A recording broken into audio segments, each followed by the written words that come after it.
Hi, buddy, and welcome into Cannata's in the Kitchen. Harry McCullough along with some real talent here in the kitchen. Georgie Caslow, how you doing, babe? Good, Harry. How are you today? Great to see you. Tony DeSalvo, how you doing, big man? Just great. Boy, I'm really fired up. A lot of stuff going on at Cannata's. Always have great meat, great produce. Excellent. Always got stuff going on over there. Got so a the lot flyer going will be on good. this week. You got some good produce, but I was excited about what you said today. We're going to do a dish that's an old New Orleans dish, old Louisiana dish. It can go both ways. It goes from a sharecropper's table all the way up to the grand buffets of New Orleans. And I was reading your stuff. So, but this is griots, right? Griots. The name of the dish is griots. Right. And it can be used either after a boucherie or after a slaughter of a beef animal, or even after cleaning up a veal animal.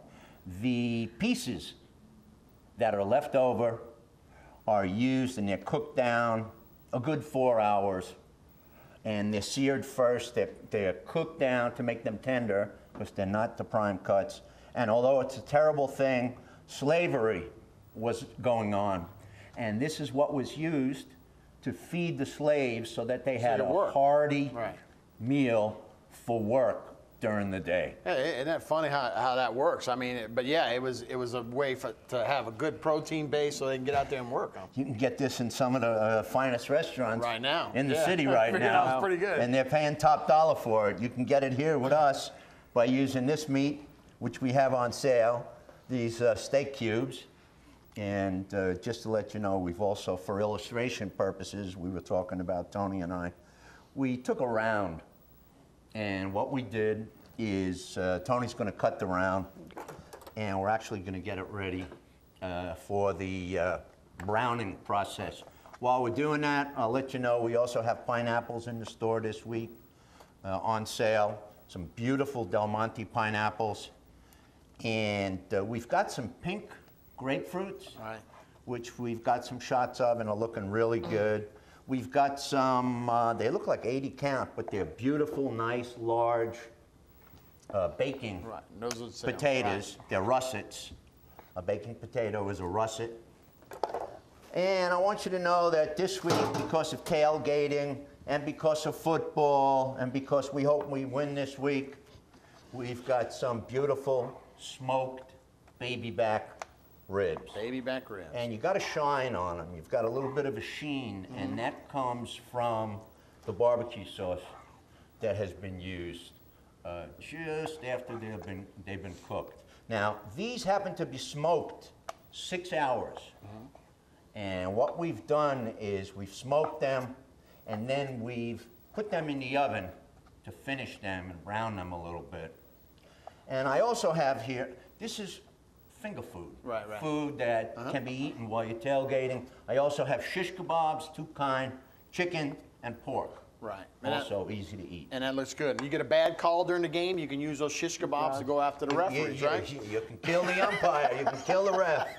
Absolutely. No, look, we always, a lot of times we talk a lot about, we want something quick, easy, you can do. This is not one of those meals. This is a meal that as we talk about the griots, going back to that, this has to be cooked down 4 hours even. Exactly. But that's the beauty of this meal, right? It's a true Sunday dish. Right. Sunday brunches, I guess a lot of brunches have this, the griots and grits. Exactly. This is a typical brunch item in upper class New Orleans. Right. That's you, right? I mean, upper class, right? That's an upper class dish. That's Tony. Now, Tony's got approximately the size, about 2 inches by 2 inches, that we're going to use, and he's going to sear it off in the pan right now for us, just to give it some color. Okay. Drop it off in a little bit of seasoned flour just to kind of get it. It's actually going to help as a thickening agent too, as it cooks down later on. And that's the flour, what Tony's talking about. Right. As a thickening agent. Right. Okay. And then, yeah, you're going to cook it all. You're going to sear it first, and then you're going to cook it all down with the onions and the bell pepper. And you kind of brown tomatoes, and we have the ingredients here: the mushroom, the tomato, the green, the red peppers. We've actually got green onion, and we've got yellow onion as well. So you got quite a bit of vegetable in there, in addition to the protein of the meat. Looks like a little fish, huh? Well, it looks like fish, but that's some hearty, hearty beef And again, a man or a woman could work all day eating this. Now, this is one of those dishes that no matter how high-end we go with it, we can also go for the family. Right. Okay, and we can feed the family here for under $10. Wow. So, you know, we're making sense with your food dollar. We're kind of considering the costs nowadays. It's just... Cents with dollars and cents. Right. Exactly, exactly. And, you know, we want our customers to be able to eat fine, but not to have to spend an arm and a leg. Right. Absolutely. Well, you put a little manpower in, you get a heck of a deal. Right. Now, this happens to be certified Angus beef. Let me just, Right. I know I'm always on this kick, certified Angus beef. Even notice it on the hats, certified Angus beef. But what we do have, these are certified Angus beef cubes. And if you saw them earlier, they're on the table. I have some cut for you for illustration here. And if you wanted to take a look at them, you would just take a little peek. Again, And that's the same size, Tony. light little seasoning, batch it. And how long you just gonna sear it for a You little gotta bit? sear it, usually about 4 to 5 minutes total on both sides. Then you add your vegetables. Once you kind of get your vegetables translucent, then you add your diced tomatoes, a little bit of beef broth or chicken broth. Beef is gonna give a little bit heartier flavor. And like you were saying, you can use all kinds of meats for this, right? Oh, this You is can go beautiful. from veal This to- is the beauty of griots. When I first started cooking griots, some people told me they use veal. Some people told me they use beef. Some people told me they use pork. Some people told me they use a combination of pork and veal.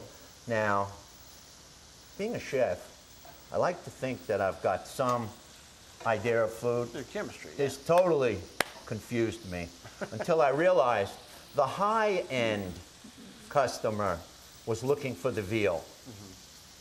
And our regular, everyday customer that we see in the store every day will either have the pork or the beef to feed their family, or a combination of the pork and the beef, feed their family. And this takes a while to brown. You'll notice the meat starting to color.